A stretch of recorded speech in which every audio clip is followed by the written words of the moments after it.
So this is the other thing that I really like to emphasize, the questionnaire, but particularly the 2-minute checklist. And I'm grateful to Bernard for helping me sort of formulate this. And it involves briefing, which we just sort of define exactly what we're going to do about the clinic or the list that you're about to do. This business about declaring exactly what the patient should get out of it. We'll get the questionnaires back, and then we'll do a debrief and understand what the issues are, try and address them as immediately as we can, and then we just do the next clinic. And you just keep doing this over time. And it takes about 90 seconds to do this. So we're just sort of, giving you more time than you need to do this list. It takes no time at all. And you do it at the start and at the end of the clinic. And most of the time you can do it. There may be occasions where you can't, but it's still quite useful just to do it as often as you can. I'm going to quickly run through some results. Not to sort of, just to sort of emphasize that we've been doing this for a long time, 5-6 years now. And this was about a year ago. And these are some of the more recent results. And I hadn't realized that there has been a slight improvement, but there appears to be a slight improvement. And I'll tell you the surprise that there has been a slight improvement. Anyhow, there's improvement, but I think we can still do better than we're doing in a number of these measures. And I would emphasize this business about listening and that communication thing, because I think if we can get the communication between the clinician and the patient right, we might improve compliance, we might improve their understanding, and we might hopefully have better outcomes as far as their disease measures are concerned. This thing surprises me most, actually, because the waiting time this is about a year ago, and this is sort of just in the last month, and we seem to have less waiting time. And the reason for that is that, for reasons outside of sort of my influence, our clinic capacity has been changed, so we now see 30% more follow-up patients. But in fact, we don't seem to have done, we had to change a few different things, but it actually means that we're sort of doing still a reasonably adequate role, and perhaps we can do a bit better. But anyhow, it's been interesting that we've been, the clinic time hasn't suffered too much. It's just an example of how long letters were taking to go out, and that seems to have improved. There's still room to improve, but when we first started off this sort of thing, they used to take 6 months, so the patient was back for their next appointment before the previous letter was done. And, and that's just the NHS for you. And asking for £7 an hour extra secretary wasn't easy to navigate or negotiate. So this is one of the questions that I would like to suggest that you might consider using. It's called the Net Promoter Score. This, you may have heard it, and it's used in industry quite widely. And basically, the question you ask patients is, would you recommend the service that you received today to your friends and family? And the score is 0 to 10.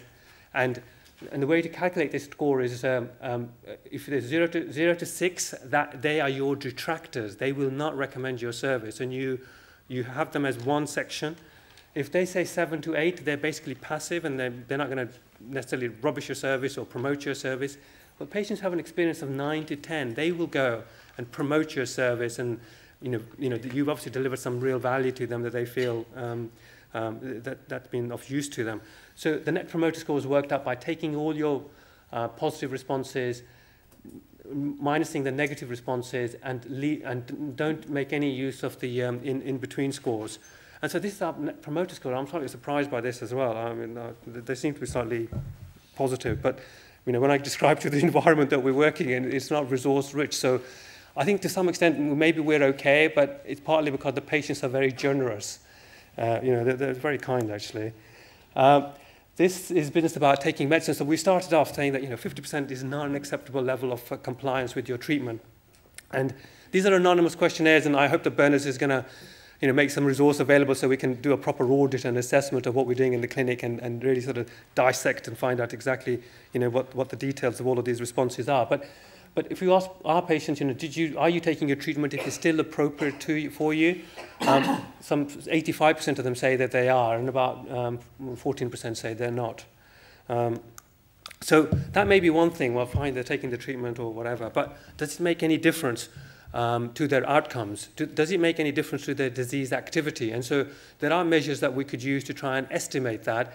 And this is a very rough and ready slice of taking our patients with rheumatoid arthritis and doing what's called a disease activity score. And the disease activity score gives you an idea of, and it's categorized into different areas: remission, low disease or moderate disease or high disease. And it appears that we've got at least a proportion of patients who are on in remission, which is obviously what we aspire towards. And in the first case, we really want to aspire towards having a patient in remission and not on any treatment and not coming to the clinic. And it is possible to do that, and I think it may be more possible for other conditions too. So I think there's some real value in providing timely care and having tight control. So overall, this disease activity score was 2.9. And another audit's been done in another setting where, in fact, have twice the resource that we have, and their average score was 3.6. So maybe there's a degree of useful impact. I hesitate to over-extrapolate these things. They're just simple observations that I'm sharing with you. But it may be that we're having an impact on the disease activity, but I'm sure we would benefit from having more detailed assessment of some of this stuff. So just to sort of reiterate the business, there has been some change in a number of different areas, process optimization, sort of team development, pathways, and so on. I wouldn't necessarily say, we've made some microscopic changes, how we close the door or where the weighing machine is, to changing a new pathway for one of the conditions.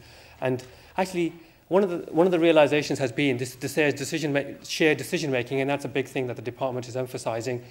In our experience, to get best outcomes, we need to take longer time making the decisions. So what we do, we don't hand anyone a script anymore. I mean, most of them are long-term conditions. They really need to understand. They really need to own what we're doing.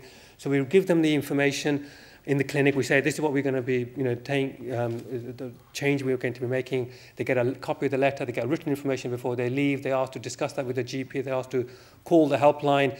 They can call my office and discuss things or come back to another clinic. And when they're ready to make that change, they then have to physically go and ask their GP for the prescription. And so, and if they say, look, I don't want to take it, I want to have more herbal stuff, that's absolutely fine. I need to make a better case of the reasons why it might be necessary, and if it's been demonstrated that it's not making enough difference. So actually, it's, making it slower and multi-stage and owning the patients, and they're in charge. We're there to serve them, and really need to live and believe that, and every aspect of what we do in the clinic has to be consistent with that. And this is just a pathway. One of the patients took a long time to be seen, so it took 18 months to put together this pathway, which is sort of PCT-wide, involved 3 different hospital regions, but we've got named people there. If there's anybody who's suspected of having any of this stuff, the GP is appropriately referring them to the right person. And since then, this has been put into practice. I've had 4 referrals with GCA, and actually they've been referred in a very timely way. They've had the treatment started immediately. They've had the biopsy request done immediately, and 3 weeks later they come and see me in clinic, and then I make further adjustments in their treatment.